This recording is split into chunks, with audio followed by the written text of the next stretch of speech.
سلام دوستای عزیزم. روزتون بخیر. امروز اومدم با یه دستوری غذای شمالی خوشمزه در خدمت شما هستم. امروز میخوام خورشت ترش‌آش رو بهتون آموزش بدم که به نظر من یکی از خوشمزه ترین غذاهای شمالی هستش. به چه چیزایی نیاز داریم؟ به اول از همه پیاز، 2 دونه پیاز، سبزی ترش‌آش که من سرخ کردم آماده است. سبزی ترش‌آش اندازه های این سبزی ها مثل همه. مثلا من الان تقریبا 150 گرم برای 3 نفر اوکیه. مخلوطی از جعفری، ترخون، نعنا و خود ترش‌آش و تره هستش که جمعاً 150 گرم برای 3 نفر اوکیه. و مرغ، من مرغا رو از قبل مرینیتش کردم، تمدارش کردم، گذاشتم یه تایمی تو یخچال بمونه که حالا میگم چی کارش میکنیم. و بادمجون و گوجه. بادمجون رو من تو آب نمک خیس کردم که بهتون نشون میدم که تو آب نمک خیسشون کردم. گوجه هم که لحظه آخر سرخشون میکنیم فقط. حالا چی کار میکنیم؟ برای اول شروع کار، اول از همه من یه دستکش در بیارم.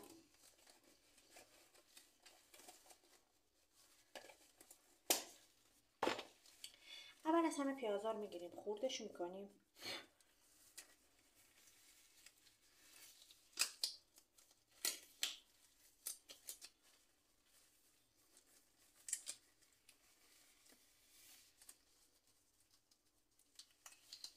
دستامو بشورم.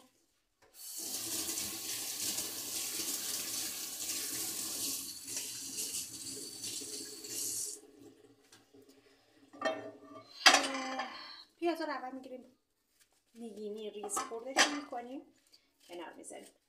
این پیازا که باید میتونین از قبلش پیاز رو سرخ کنین، آماده داشته باشین که بعد اضافه کنین به مرغاتون. من اول پیازا رو میگیرم سرخ میکنم، نگین خوردشون میکنم. تا زمانی که این پیازا سرخ میشه میتونین چیکار کنین؟ مرغایی که از قبل مزه‌دار کردیم و بزنیم توی روغنمون سرخ. حالا من این کار رو جدا جدا انجام میدم که شما رو ببینیم. این پیازا رو خرد میکنیم.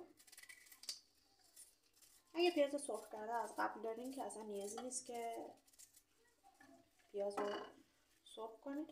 پیاز سرخ کرده زیادم نیازی نیست، فقط در حد اینکه یک کوچولو کاراملی بشه. خیلی تنده پیازش. من از پیاز زرد و پیاز سفید برای پخت پز استفاده میکنم. پیاز قرمز رو برای سالاد استفاده میکنم. پیاز زرد اصولا برای سرخ کردن استفاده میشه و پیاز سفیدم که برای کبابی و حالت بخار پز و اینا پیاز سفید استفاده. من پیازا رو خرد کردم، اینها میذارم یه خورده طلایی بشه. به زمانی که این پیازا طلایی میشه، تا زمانی که این پیازا طلایی میشه، من مرغایی که از قبل مزه‌دارشون کردم و تو روغن خیلی کم سرخشون میکنم.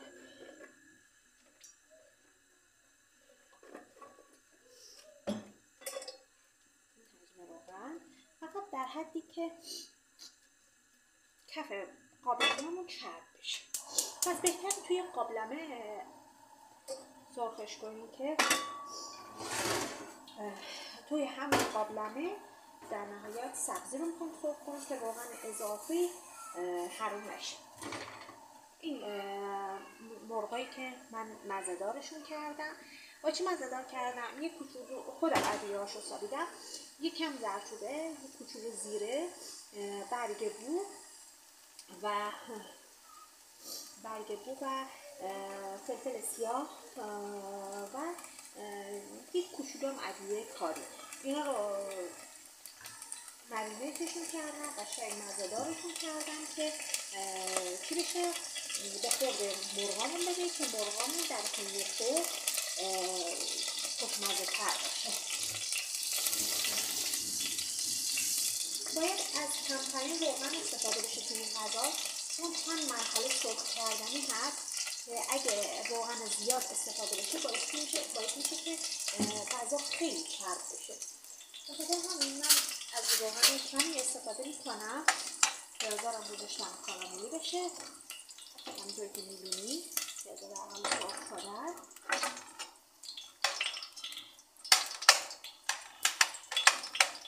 پیازا که کاراملی بشه، من الان روغنم گذاشتم خورده داغ شه. روغن که داغ شد مرغا رو توش سرخ میکنم که در حین پختم از هم وا نره و هم این مزه‌دار کردن به خورد مرغ بده و مرغمون طعم و خوشمزه تر باشه.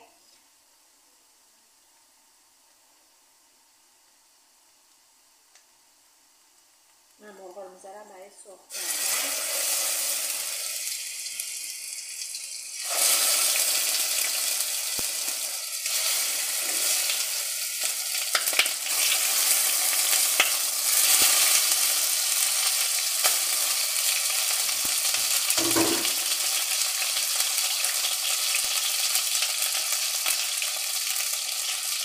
مرغا که داره سرخ میشه پیازمون هم داره طلایی میشه. پیاز که یه خورده میخوایم آبش گرفته بشه، من یه کوچولو نمک میزنم به پیاز تا هر سرخ شه. این وسط یه کوچولو زردچوبه به پیازم اضافه میکنم.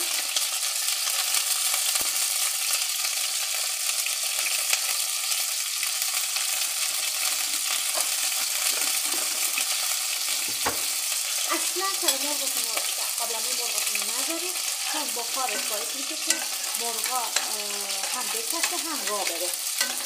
فقط با حرارت بالا سریع کوچولو سرخش میکنید.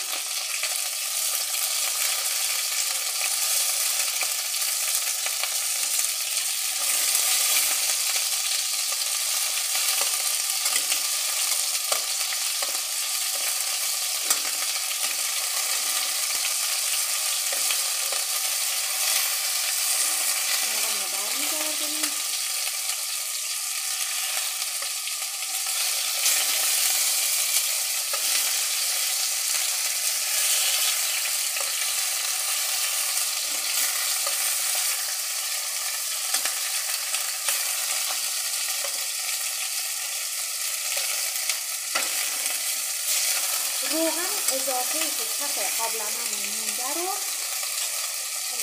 مرغا داره سرخ میشه، همونطور که می‌بینید روغن اضافه رو از ته دیگ خالی می‌کنیم، چون سبزیم از قبل سرخ شده است. این سبزی‌ها سبزی‌هایی که از شمال میاد و مامان‌ها آماده می‌کنن و من استفاده می‌کنم. ولی تازه دستورش همینه، خراب و جعفری و نعنا و ترشواش و یه کوچولو فرخون. اینا رو همه اندازه‌شون به یه اندازه است خورد میکنیم، میشوریم خورد میکنیم و از حسابی سرخش میکنیم.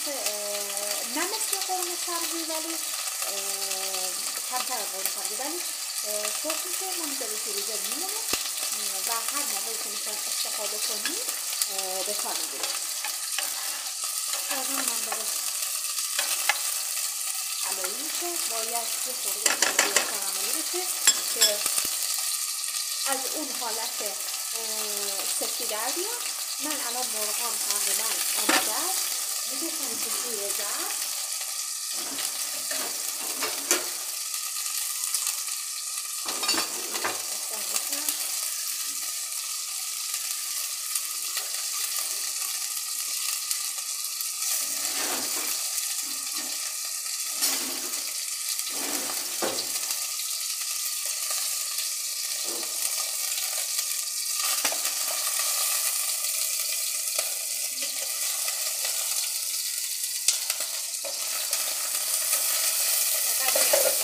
حتما این روغن‌های اضافه رو بکشید که غذاتون چرب نشه.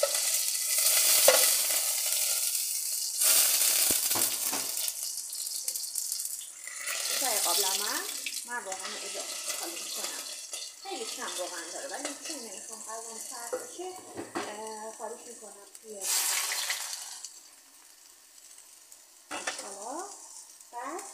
سبزیمو فقط به خاطر اینکه یه تفتی بدم و یخش باز بشه کامل، البته یخش باز شده، به خاطر اینکه از اون حالت سفتی در بیاد یه کوچولو تفت میدم.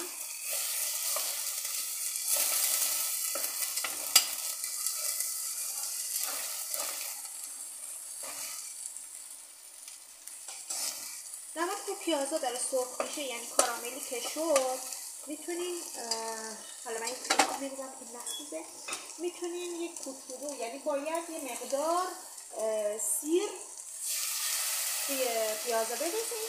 بعد وقتی که مرغ داره می‌پزه به مرغمون اضافه کنیم. من تقریبا 3 تا 4 پیمونه آب اضافه میکنم. این غذا آب زیادی نمیخواد، یعنی نباید خیلی رقیق باشه چون مرغ سریع میپزه، سبزی هم که سریع میپزه. به خاطر همین اگه آب زیاد بریزیم باید میشه غذاتون خیلی شلکی بشه و از اون برم مرغ که سریع میپزه لفت میکنه مرغ.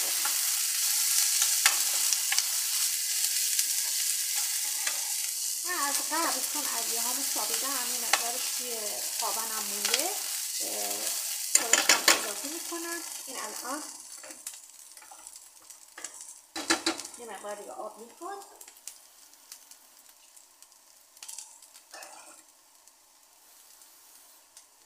تقریبا 3 تا 4 تا لیوان فرانسوی آب میخواد. از این لیوانا چون من با کاسه آب ریختم دیگه نشون ندید. خب مرغا، این مرغا من بهش اضافه میکنم.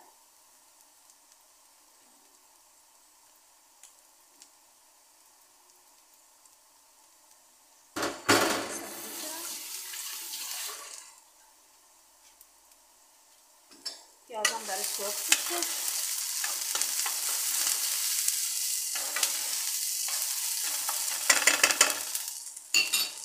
این ادویه هایی که خودم سابیدم مخلوطی از برگ بو، زیره سبز، زردچوبه که کوچولو کاری بهش اضافه کردم. این رو به خورشتم اضافه میکنیم.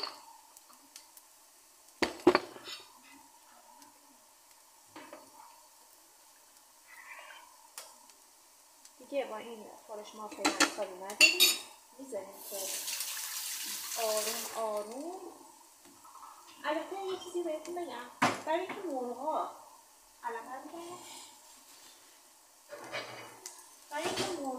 وا نره من همون اول نمک اضافه میکنم.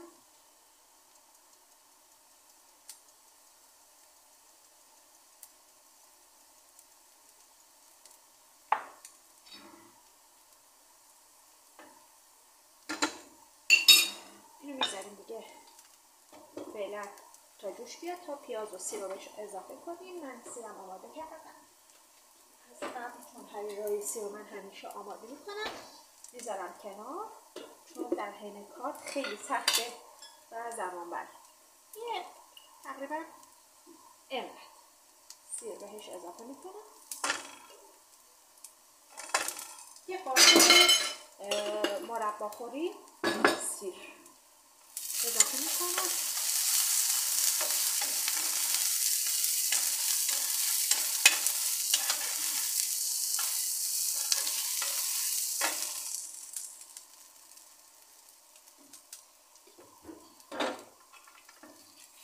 این سیر و پیازداغ رو به خورشتمون اضافه میکنم. بادمجون و گوجه‌ای که قراره آماده کنم، بادمجون رو باید دونه دونه سرخ بشه برای اینکه روغن کمی مصرف بشه توی بادمجون. من از سفیده تخم مرغ استفاده میکنم. به بادمجونا که از آب نمک کشیدم بیرون قشنگ خشکشون میکنم با یه دستمال مخصوص آشپزی، خشکشون میکنم کاملا آبشون رو میگیرم. بعد یک کوچولو سفیده تخم مرغ میزنم. سفیده تخم مرغ که زدم آروم میذارم سرخ میشه، یعنی با کمترین روغن، یعنی جذب روغنش خیلی کم میشه و راحت سرخ میشه.